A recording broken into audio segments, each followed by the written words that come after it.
Hi అండి, welcome to STV. నేను నిన్న ఒక వీడియో అయితే చేశాను. మీకు జిహెచ్ఎంసీ పరిధిలో L2 లబ్ధిదారులకు నిర్మించబోయే ఇండ్లు ఎలా ఉంటాయి ఏంటి అనేది మీకు చూపెట్టాలని చెప్పేసి ఒక వీడియో అయితే చేస్తానని నేను చెప్పడం అయితే జరిగింది. మీరు ఏవైతే చూస్తున్నారో ఇవి వచ్చేసి G+2 ఇండ్లు అండి. గతంలో బీఆర్ఎస్ ప్రభుత్వం స్థలం ఎక్కువగా ఉన్న చోట ఇలాంటి ఇండ్లు అయితే నిర్మించింది. ఇక్కడ మొత్తం ఒక బ్లాక్లో ఎంతమంది ఉంటారంటే మొత్తం 12 మంది. అంటే వన్ సైడు 6 కుటుంబాలు, ఇంకొక వన్ సైడ్ 6 మొత్తం 12 మంది ఉండేలా ఈ G+3 ఇండ్లు అయితే నిర్మించడం అయితే జరిగింది గత ప్రభుత్వం.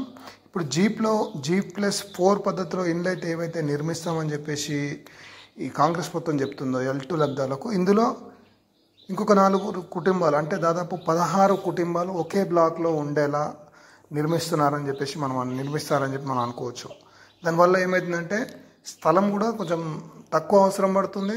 అలాగే ఎక్కువ మందికి ఇండ్లు అనేది ఇవ్వాలి అనే ఉద్దేశంతో G+3 పద్ధతిలో ఇండ్లు అయితే నిర్మించాలని చెప్పేసి అనుకుంటుంది. దానివల్ల ఖర్చు కూడా తక్కువ అవుతుంది. ఇప్పుడు గ్రేటర్ హైదరాబాద్లో చూసుకుంటే చాలా చోట అంటే కొల్లూరు 2 ఏవైతే ఉన్నాయో ఇది చూసుకుంటే G+9 పద్ధతిలో నిర్మించారు.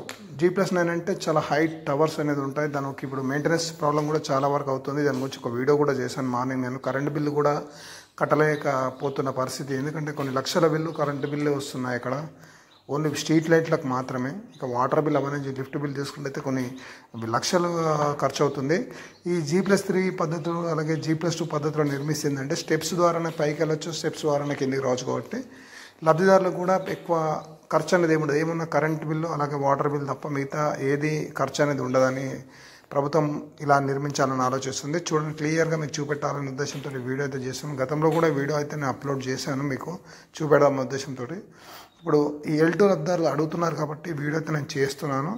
చూసుకోవచ్చు, చాలా నీట్గా చాలా ఒక్కటే హైట్లో ఒక స్ట్రీట్ మొత్తం ఇలాగే దాదాపు ఇవి వచ్చేసి మనకు 150 పైన బ్లాకులు అయితే ఇక్కడ అయితే నిర్మించడం అయితే జరిగింది. రేపు రాబోయే రోజుల్లో కూడా కాంగ్రెస్ ప్రభుత్వం కూడా ఇలాంటి ఇండ్లే గ్రేటర్ హైదరాబాద్లో 16 చోట్ల నిర్మించాలని చెప్పేసి అధికారులు అయితే దీనికి సంబంధించిన స్థలాలు కూడా వెతకడం అయితే స్టార్ట్ చేశారు. స్థలాలు కంప్లీట్ అయిపోయిన తర్వాత టెండరు ఇవన్నీ పక్కనే ముందుకు సాగుతాయి. అలాగే లబ్ధిదారుల ఎంపిక కూడా చేసుకుంటే ఇట్లా ముందుకైతే వెళ్తుంది.